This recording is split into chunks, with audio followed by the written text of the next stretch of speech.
Hi everybody and welcome to my new YouTube channel, my extra YouTube channel, which is going to be based around handheld gaming. My name's Rob, often known as Scale Speeder, and this is Scale Speeder Handheld Gaming, I think we're going to call it. And the idea with this is, rather than upload all my handheld videos to my main channel, I have a separate one, because lots of people who watch my main channel might not be that interested, because handheld gaming is a little bit of a niche. But anyway, I thought what we would do is start off with a discussion about Windows handheld PCs, like the ROG Ally that you see at the back here, and SteamOS or Linux-based handheld PCs, like this Steam Deck that you see here. I'm very, very lucky to have both of these. They're both very fine devices and great fun to use, but there's definitely differences if you're considering about entering the market that I think you should be aware of. So that's what we're going to talk about in this video. Also, what I really want to talk about first as well is just to point out the fact that both of these devices, in fact, any handheld device that plays PC games, is really trying to hammer a square peg into a round hole, because many PC games, most PC games, are designed around mouse and keyboard and working on computers with large screens, monitors and things like that, not on devices that use gamepads, basically, like the Steam Deck and the ROG Ally, and use very, very small games as well. So when you buy an Xbox, or you buy a PlayStation, or you buy a Nintendo Switch, they're kind of the software that you're going to use is catered towards the hardware that you're going to use as well. So Xbox games, they know lots of people are going to be playing those on television. Same with PlayStations. So the UI and the control scheme are sorted towards gamepads and TVs. When you buy a Nintendo Switch, Nintendo knows you're probably going to play it handheld. So the UI and the games and the controls are catered for that. It's not always the case with PC games. Newer games are better, and games that are that are available on PC and console can often be better as well, but that's not a guarantee. Now, as the handheld PC community gets bigger with devices like the Steam Deck and the ROG Ally and the Lenovo Legion Go, the MSI Claw, there's lots of other ones coming out as well. As that segment of the market becomes bigger, then naturally software developers will include allowances for these other things, but just be aware of that as well. Okay, and this, because it goes across both devices as well. So what's the difference? What we've got here? So we've got a Windows-based PC at the back here with the ROG Ally. This is the Z1 non-extreme version, so not particularly powerful, but as long as you run it at 720p, it's perfectly good, and it has a beautiful variable refresh rate screen, and it runs Windows 11. So in effect, this is a mini Windows PC. So it can run anything that Windows can run, as long as the hardware can support it. Very, very easy to use. In fact, let me just minimize Steam, and there you can see the Windows. There's the Windows 11 desktop, as you can see there. So as you can see, not only have I got Steam, but we've got the Xbox app, so I can play Game Pass Ultimate games. We've got GOG Galaxy, we've got the Epic's game launcher, we've got the Rockstar game launcher. I've got Vegas Pro down there, so I can actually edit videos on this. So it is a Windows machine.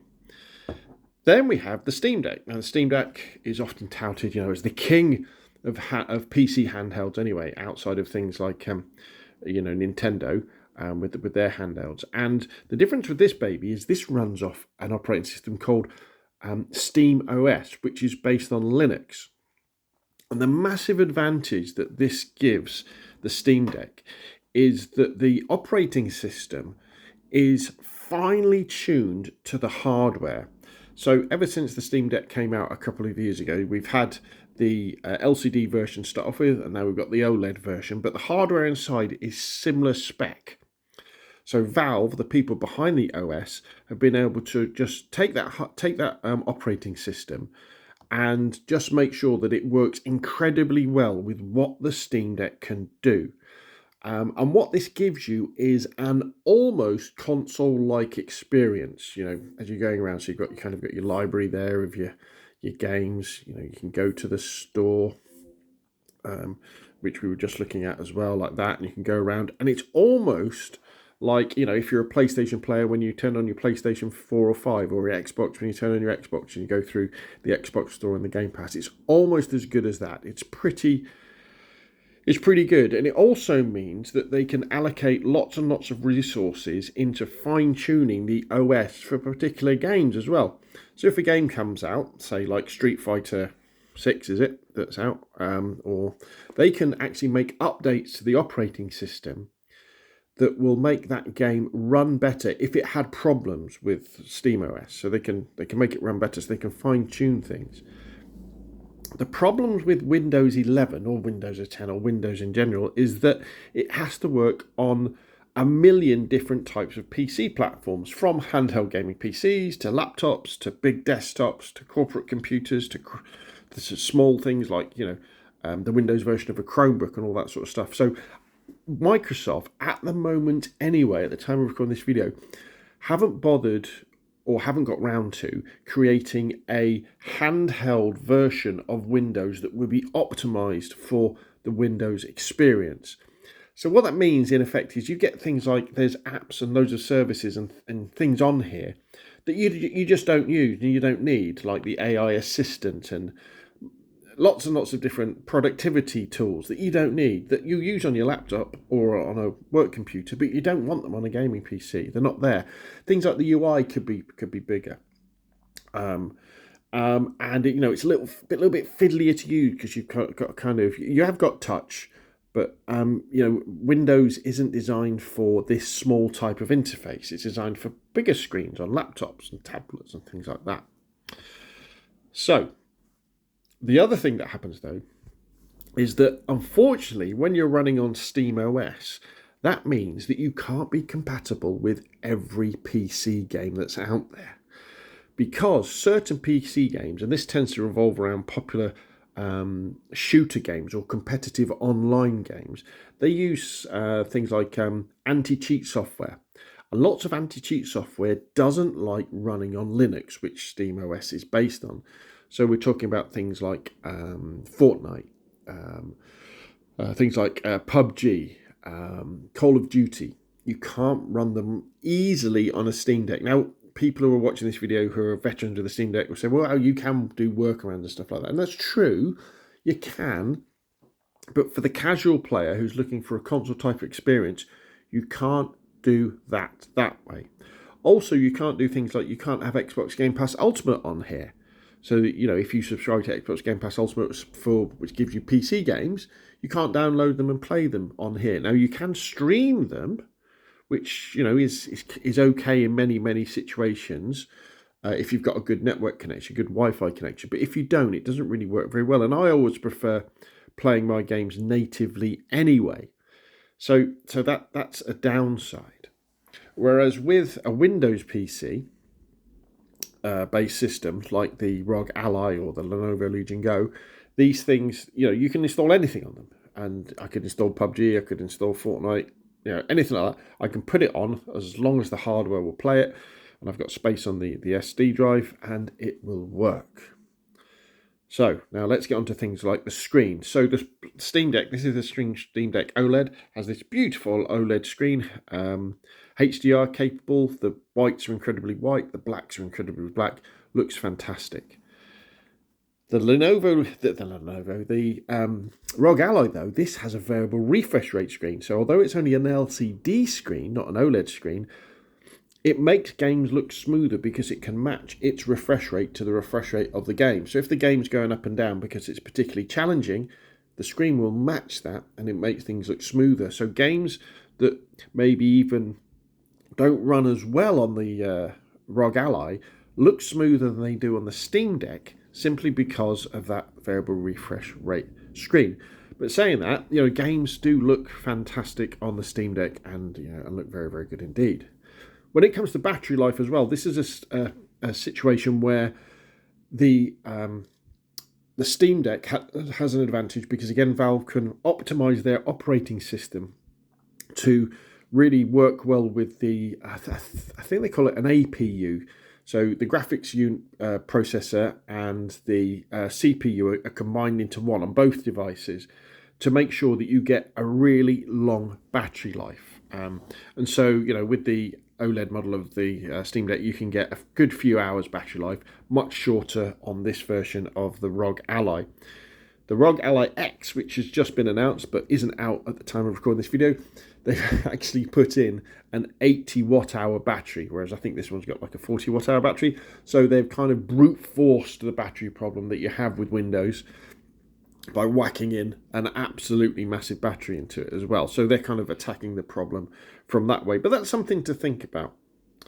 So where do I come down on all of this? What would I recommend? Who should buy these particular devices? Well, I kind of look at it this way. I think if you've already got a gaming PC that you can play, Windows gaming PC that you can play any PC games on that you own, then I think the Steam Deck is a really nice accessory for that. In the same way that buying a VR headset is a really nice accessory for your gaming PC. I don't think it's a particularly good entry into PC gaming simply because of the problems of incompatibility, and also the fact that it's a Steam Deck. It's really tied to the Steam store. You can get third-party launchers running on it, but again, it's not a insignificant thing to do. You can start the Steam Deck up in like a desktop mode, sort of like that, but in Linux desktop mode. But that's not the point of the Steam Deck. So I would always say, if you already have a gaming PC that you can play any of your games on, or you've had one recently and you have a mature Steam library to play games on, then I think the Steam Deck is absolutely wonderful for that. It really is very, very good indeed. If it was to be your first gaming PC, maybe you're coming from console or something like that, then maybe if you can get one at the right price, I would consider something like the ROG Ally or the ROG Ally X or the MSI Claw. I don't know, you'd have to watch some reviews about that one, or the Lenovo Legion Go, or whatever new ones are out by the time you watch this video. Simply because these are Windows machines, so they can play anything that Windows can. And both devices can be plugged into external monitors and mouses and keyboards. And the advantage of something like the ROG Ally, or a Windows-based machine, is that when you plug this into an external monitor and you've got a Wi-Fi keyboard and mouse, you can then play anything on it at all that the hardware will support. And that's something, that the Steam Deck, anyway, at the moment can't do. I'll go back to that original statement I made as well at the beginning about the fact that both devices are trying to hammer square holes into round pegs sometimes. And that often you'll fire up a game and things like the UI will be too small, or it simply won't work on the Steam Deck because it's not compatible, or it won't have proper controller support, so you can't really play it on either of the devices as well. So do bear that in mind. Now, what's interesting about the ROG Ally Z1 non-extreme version as well is that sometimes you can buy these incredibly cheaply. We're talking, I think Best Buy in America were selling these for $300. Now, these haven't been readily available in Europe, so you just won't get them that cheap. And so if someone came to me and said, I haven't got a gaming PC, I don't have a mature Steam library, I want to get into PC gaming really, really cheaply, and I've seen one of these devices going for $300 at Best Buy, should I buy one? I would say maybe consider it. My best advice would be save up some more money and get like a gaming laptop or a proper gaming PC to start off with. But if your limit was here, then I think this is where you want to go. Also, if you've already got a gaming PC and you really want a handheld Windows device, then you'd look at things like this. Now, undoubtedly, the ROG Ally, the Z1 and the Z1 Extreme, they've had a bit of a bad press about their SD card, micro SD card slot, which is on the top here. And what's happened is, because of the design of the machine, a lot of the heat comes out the top, as you'd expect it to, which means that SD cards that are in this slot can get damaged. And that has happened to me. I've had an SD card that has failed. It could have just been coincidence that it failed, I don't know, but I don't put an SD card in here anymore. Now, with the new model, the X, they've put the SD card slot on the bottom, as it is on the Steam Deck. You can probably see it just there. So that's another word of warning as well. Both of these devices have got 512 gigabytes of internal memory, so they've got quite a lot of memory anyway. But I've actually got a 1 gigabyte micro SD in the Steam Deck, but I wouldn't probably put another SD card in this particular ROG Ally because of the problems I had. And, there is a saying that you shouldn't buy version 1 of anything anyway, because the manufacturers and the designers need to work out some problems. And that's why the Steam Deck OLED version is better, because it's kind of version 2.5 of the Steam Deck. And I'm sure that with the ROG Ally X, with all the improvements they make to that, that's going to be very interesting indeed. But I think maybe in terms of the ROG Ally X, it's looking to be quite expensive. It's looking to be very expensive actually at the moment. You could probably buy a gaming laptop for a similar sort of price. But maybe wait around for something like whatever the ROG Ally 2 is. Maybe it's the ROG Ally X Lite. So something that has this variable refresh rate screen, but has the redesigned interiors. Maybe they just put like a 50 watt hour battery instead of the 80 watt hour battery, and we see it that way. So there we go. Hopefully this video has been helpful and helped you to kind of decide the fact that if you've already got a gaming PC, or you've had one recently, and you've got a mature gaming library, and you want to play those games, and you've got lots of games, so it doesn't matter if a few of them won't work, then I think the Steam Deck is an excellent device, especially if, say, you can't have a gaming PC at the moment because you've got kids or because you've moved, but you want to keep playing your games. Then the Steam Deck is a really good option because of that really good battery life, that amazing screen, and the fact that it is an almost console-like experience because of the way that Valve, through SteamOS, can fine-tune the performance of this device per game to these particular devices. Otherwise, I would think about a Windows device if you can get one for the right price. And also, as I would say, really consider whether you should save up some more, and if this is your first foray into Windows PC gaming, get a PC laptop, a gaming PC laptop, and come in that way, and then this would then become a nice accessory after that. Okay, so hopefully this has been helpful. If it has been, hit like. If you want to see more of the same, press subscribe. If you've got any questions, put them down below, and I'll see you again soon.